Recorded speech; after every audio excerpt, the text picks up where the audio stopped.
పుత్ర ఎంక్వైరీ చేసామన్నా. పక్కనే ladies college ఉండడం వల్ల ఏమై చేసిందో తెలియదు అన్న. ఒక ఆడపిల్ల వల్ల వాడు తప్పించుకున్నాడు. అసెంబ్లీలో అపోజిషన్ వాడు కావాలనే ఈ విషయం అడుగు మరీ కలుగుతున్నాడు. ఇంతకు మించి మనం ఓర్పుగా ఉంటే వాడు ఖచ్చితంగా గెలిచేస్తాడు. పెదవారి నుంచి 50 మందిని రప్పించండి. ఎవరు ఎదురు చూడే సమయంలో వాడి ఇంట్లోకి దూరి వీరభద్రాన్ని ఆడి కొడుకని లేపేయమనండి. ఊరోళ్ళు ఎవరైనా అడ్డొస్తే పెద్ద చిన్నాడు చూడకుండా అడ్డగా నడకని చెప్పు అన్నా. ఇలా ఓపెన్ గా అన్ని చేస్తే మీ మీద అందరూ డౌట్ పడతారన్నా. మన వాళ్ళని పక్క నుండి ఉసిగల్పమనం. రాత్రి సరిగా 10:30కి ఈబీ వాళ్ళతో చెప్పి పులివెందుల్లో కరెంట్ కట్ చేయమనం. ఆ టైంలో ఎవరు ఫోన్ చేసినా చుట్టుపక్కల ఏ పోలీస్ స్టేషన్ లో ఫోన్ తీయకూడదు. ఆ కొత్త డ్రైవర్కి చెమట్లు పట్టాయంట్రా. వీరభద్ర మీద ప్రేమతోనా? వాడు ఏ ఊరోడో ఎవడు ఇక్కడ పంపించాడో పంపిన వారికి వీరభద్రుడికి సంబంధం ఏంటో ఎంక్వైరీ చేయి.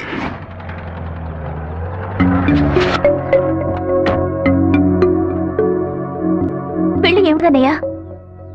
వద్దమ్మా. ఎప్పుడు నాన్న గురించి మాట్లాడుతుంటావుగా, నాన్న ఇలాగే ప్రవర్తిస్తారా? శత్రువైనా మర్యాద ఇచ్చి మాట్లాడతారు కదా, వెళ్ళనయ్యా.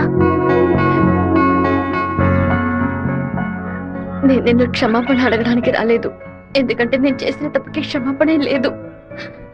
మేము ఊరు వదిలి వెళ్ళిపోతున్నాం. నేను మీ నాన్నకి విషం పెట్టింది ఎంత నిజమో, నేను ప్రేమించింది కూడా అంతే నిజం.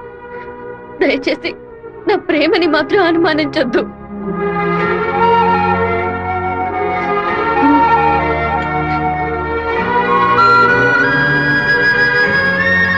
బావా, నీతో మాట్లాడాలరా. ఏదో అమ్మ మాట విని తెలియక తప్పు చేసిందిరా. క్షమించేవాడేరా మనిషి. నువ్వేంట్రా? మా ఇల్లు నాకు గుడి లాంటిదిరా. మా అమ్మ నాన్న దేవుళ్ళురా. ఆయన్ని చంపాలని ప్రయత్నించిన అమ్మాయిని ఎలా క్షమించమంటావు? నాకు అర్థమైందిరా. నీ దగ్గరికి మొదటిసారి అమ్మాయి వచ్చినప్పుడు నిన్ను ప్రేమిస్తున్నాననే అమ్మాయి చెప్పింది. పెళ్లి చేసుకుంటాననే కదా చెప్పింది. హత్య చేయడానికి వచ్చిన వాళ్ళు అలా అంటారా? నీ మనసులో అమ్మాయి లేదని నాకు ప్రమాణం చేసి చెప్పు. ఉందిరా, తను నా మనసులోనే ఉంది. కానీ ఇప్పుడు వచ్చి వెళ్ళింది నేను ప్రేమించిన రాధిక కాదు. బాబు శివ, నేను చెప్తే నువ్వు వింటావా? వెళ్ళి అమ్మాయిని తీసుకురా. నా తల నరుకుతానన్న వాడి తలని నరికి తీరుతానన్న పట్టుదలతో ఉన్నావు కదా. వాళ్ళ నాన్న చంపిన వాడి మీద అమ్మాయి కోపం ఉండదా? ఈ సీమలో పుట్టినటువంటి ప్రతి అమ్మాయికి ఆ పౌరుషం రోషం ఉండడం సహజమే. మిత్రుడితో స్నేహం చేయాలి, వీరుడితో తలపడాలి, శత్రువుతో పోరాడాలి. కానీ ద్రోహికి మాత్రం ద్రోహం చేయకూడదు. ఆ రోజు కోడిని కోయిపోతున్నామని తెలిసి తట్టుకోలేక తలడిల్లిపోయిందే, అదే తన నిజమైన గుణం. నాకు కూడా ముందా పిల్ల మీద కోపం వచ్చింది. కానీ ఓ కుటుంబం పుట్టిన గడ్డ వదిలి వెళ్తోందంటే అది సగం ప్రాణంతోనే వెళ్తుంది. మిగిలిన ప్రాణం మనం తీసామనే పాపం వద్దు నాన్న. వెళ్ళి అమ్మాయిని తీసుకురారా. నా ప్రేమే దొరికిందా నీకు? ప్రేమించినట్టు నటించమంటే చీయను మొహం మీద ఉమ్మేస్తుంది.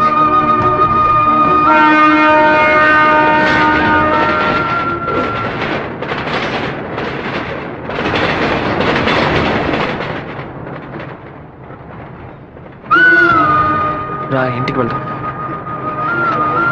నాన్న తీసుకురమ్మన్నారు. రా, ఇంటికి వెళ్దాం. ఏంటి ఎప్పుడు చూసినా తప్పు నిర్ణయాలు తీసుకున్నా. ఇందుకే నన్ను ఇలా చంపుతున్నావు. నువ్వు లేకుండా నేను బతకలేనే.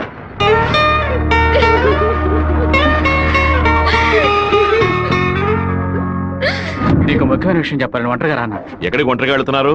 మాణిక్యం రమ్మని చెప్పాడు. కూడా ఎవరైనా తీసుకెళ్ళండి. ఎవరైనా తీసుకెళ్దామంటే భయపడుతున్నాడు.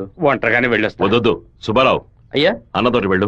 సరేనే. 2 కత్తులు తీసుకెళ్ళు. నువ్వు లోపలే దాక్కుని చూడు. బెజవాడ పెద్ద దగ్గర ఎంక్వైరీ చేశాను. ఆ డ్రైవర్ ని పంపించింది మురళీ ట్రావెల్స్ గోవిందరాజు. వాడికి వీరభద్రానికి పెద్ద లింక్ ఉందన్నా. వెళ్ళే సాకుతో మన ప్లాన్ ని లీక్ చేస్తాడో ఏమో వెళ్ళి వేస్తాడ్రా. అన్నా,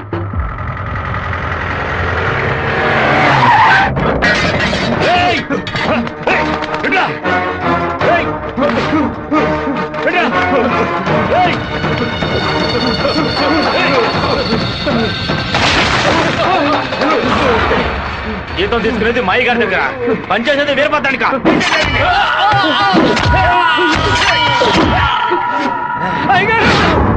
మన సత్యమూర్తి అన్నని మనుషులు చంపేశారయ్యా.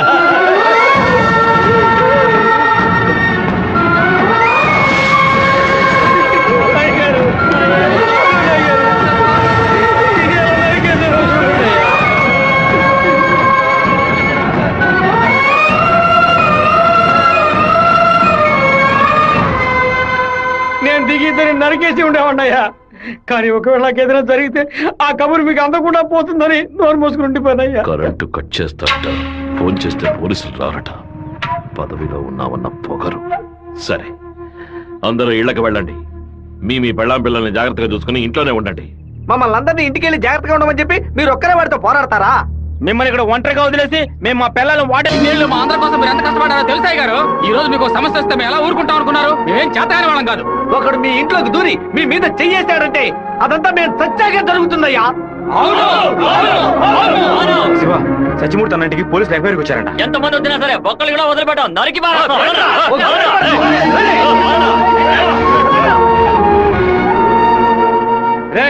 ఎవరు వచ్చేస్తారే కట్టుకో కండగా నరికేస్తాం. మీ వీధిలోకే కాదయ్యా, ఈ వీధిలోకి ఎవరు వచ్చేస్తారే నరికి పోగులు పెట్టేస్తాం. అన్న, బెజవాడ నుంచి వచ్చిన వాళ్ళు రాత్రి 10:30కి సరిగ్గా మన ఊరు పొలిమేరకు రాగానే మనకు ఫోన్ చేస్తారు. మనం సిగ్నల్ ఇస్తే చాలన్నా. ఆ వీరభద్రుడు చేస్తే పులివెందుల వాళ్ళు మన్ని వెతుకుంటూ వస్తారు. నేను గవర్నమెంట్ గెస్ట్ హౌస్ లో ఉంటాను. సరే. మీరు ఆ సత్రంలో ఉండి పని పూర్తయిన తర్వాత రండి, కలిసి హైదరాబాద్ సరే. వెళ్దాం. ఓకేనా? సరే, మీరందరూ బయలుదేరండి. సరే అయ్యా. నాన్న, మన ఊరోళ్ళంతా మన మీద ఉన్న ప్రేమతో పిచ్చి పట్టినట్టు ప్రవర్తిస్తున్నారు. ఎవరు వచ్చినా సరే నరికి పారేస్తారు. కానీ జరగబోయే గొడవలో మన వాళ్ళకి నష్టం జరుగుతుందిగా. డబ్బు కోసం వచ్చే వాళ్ళ ప్రాణాలు పోతే వాళ్ళ భార్యలు కూడా ఏడవరు. కానీ మాదయ్య భార్యకి శివప్రసాద్ కుటుంబానికి ఎవరు సమాధానం చెప్తారు నాన్న? ఏం చేయమంటావయ్యా? చట్టము అధికారము వాడి చేతుల్లో ఉంది. తిప్పి కొట్టడం తప్ప మనకు వేరే దారి లేదు. ఒక దారుంది నాన్న. వచ్చే 50 మందిని ఆపడానికి ముగ్గురిని లేపితే చాలు. అర్థం కాలేదు. ఆ రాజశేఖరం వాడి ఇద్దరు చెంచాలు, వాళ్ళని లేపేస్తే చాలు, ఏ గొడవ ఉండదు. మేము నలుగురం చాలు నాన్న. పెళ్లి పెట్టాకులు లేని వాళ్ళు. మేము చచ్చినా ఎవరూ బాధపడరు. కానీ ఖచ్చితంగా చచ్చేలోగా ఆ ముగ్గురిని లేపేస్తాం. వద్దు బాబు, అందుకు నేను ఒప్పుకోను. భయపడకండి నాన్న, నాకేం కాదు.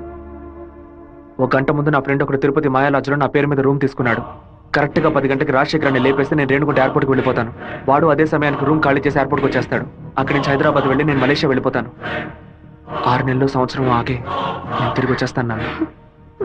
పోలీస్ రికార్డ్స్ లో నా పేరుండే ఛాన్సే లేదు. ఎందుకమ్మా, ఎందుకు ఏడుస్తున్నావు? 25 ఏళ్ళగా నాన్న కత్తి పట్టుకున్నప్పుడు ఎప్పుడైనా నువ్వు ఏడ్చావా? ఇప్పుడు ఎందుకు ఏడుస్తున్నావు? కొడుకు మీద ప్రేమ.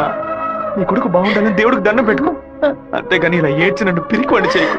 భగవంతుడా, ఏడవకమ్మా. ఏడిస్తే నేను తట్టుకోలేదు.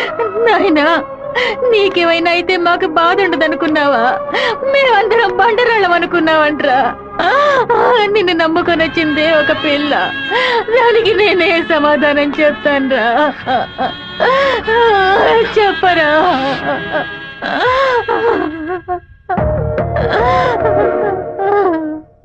చెప్పు, నేను ఇప్పుడు ఏం చేయను? ఇన్ని రోజులు ప్రతి ఒక్క కత్తి వెనక రక్తం మాత్రమే ఉంటుందనుకున్నాను. కానీ ఇంత పెద్ద పోరాటమే ఉంటుందని ఇప్పుడే నాకు అర్థమైంది. నేను వెయిట్ చేస్తుంటాను, తిరిగి వచ్చేంత వరకు వెయిట్ చేస్తుంటాను. మీరే చెప్పారు కదా నాన్న, కోపిష్టి కత్తి పడితేనే తప్పు, కాపలావిడ పడితే తప్పు లేదని.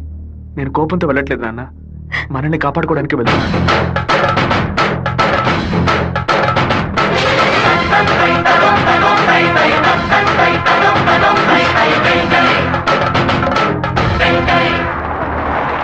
సార్, మీరు ఊరెళ్ళే వరకు డిఎస్పీ మీతో ఉండమని చెప్పారు సార్. ఊళ్ళో కరెంట్ కట్ అవగానే అన్ని ఫైర్ స్టేషన్లకు ఫోన్ చేసి ఊరు తగలబడిపోతుందని చెప్పండి. సరే. ఫైర్ ఇంజిన్ వచ్చేలాగా ఊళ్ళో ఉన్న గడ్డి వాళ్ళన్నింటినీ తగలబెట్టేయండి. పోలీసులే మనం పిలిస్తే రారు. ఫైర్ మ్యాన్ ఎవరు పిలిచినా వస్తాడు. ఆడవాళ్ళని పిల్లల్ని పాకల్లో ఉండదు, జాగ్రత్తగా ఉండమని చెప్పండి. సరే. నేను బ్రహ్మచారినే.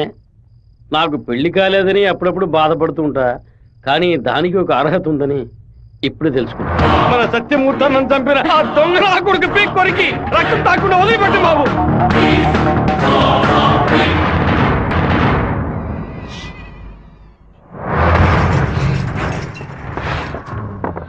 శివ, ఇంట్లో ఎవరు లేరు, అందరూ కళ్యాణ మండపంలో ఉన్నారు. మనం చాలా జాగ్రత్తగా ఉండాలి. ముందు ప్లాన్ చేసి వాళ్ళని 2 గ్రూపులుగా విడదీసి ఊరు బయటికి తీసుకెళ్ళాలి. చిన్నాయనా, టైం 10:30 కావస్తుంది, ఇంతవరకు ఏ కబురు లేదు.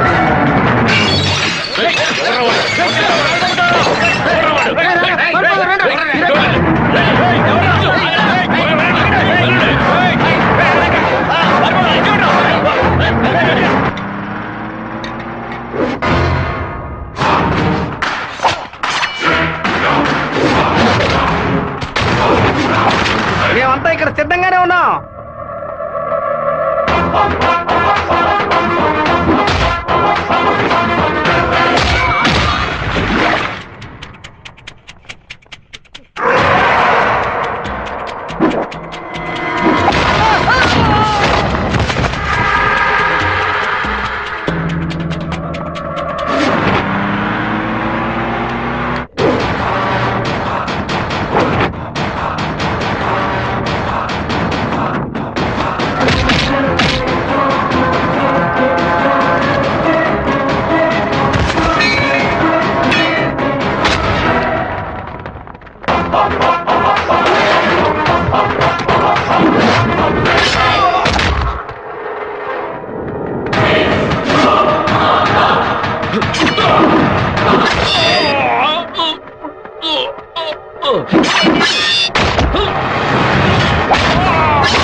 పని చేయట్లేదన్నా. ఊళ్ళోకి వెళ్ళి చూద్దాం పదండి. వాళ్ళు పక్కనే ఉన్న రైలు పొదలో ఉన్నారు.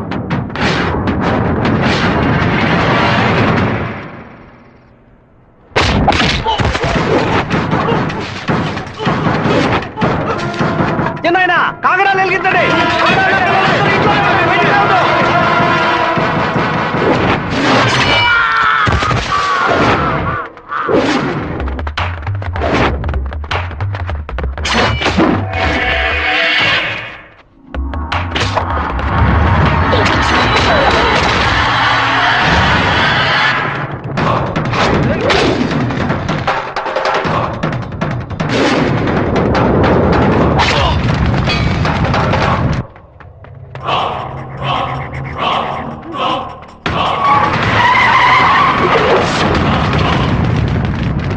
అన్నా ఏంటన్నా అదే మన రమ్మని బాలే పని పూర్తి చేసినట్టున్నారు.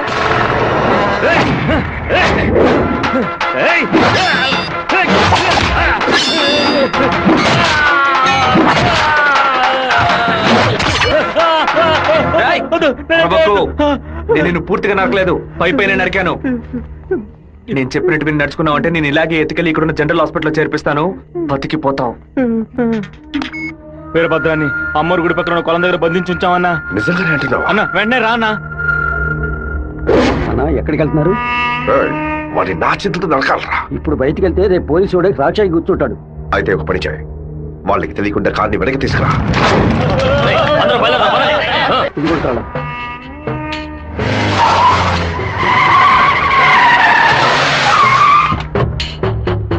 వెంకటేశ్వరరావు, వెంకటేశ్వరరావు,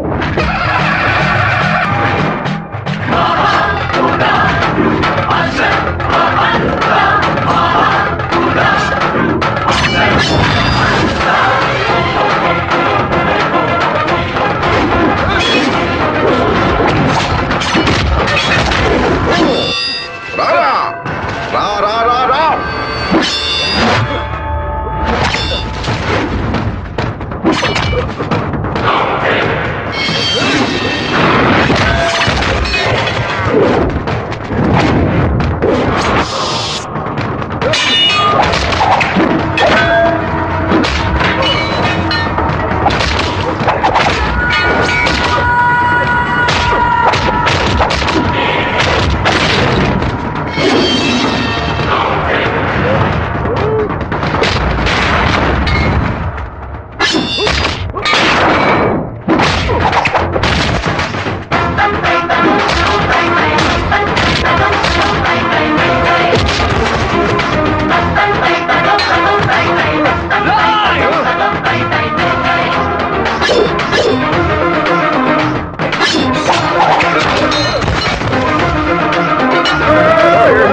మా నాన్న తల నరికేస్తావా? నా కుటుంబాన్ని లేపేస్తావా? పదవిని ఉపయోగించుకునే డబ్బు కోసం నువ్వేమైనా చేస్తావు. నిన్ను ఎదిరించిన వాడు శత్రువు. చెట్ట వాళ్ళంతా కలిసి మంచి వాళ్ళని అంతం చేయగలిగితే ఇక దేవుడు ఎందుకురా? గుళ్ళు ఎందుకు? నాకు నా కుటుంబం ముఖ్యం, నా ఊరు ముఖ్యం. మా నాన్న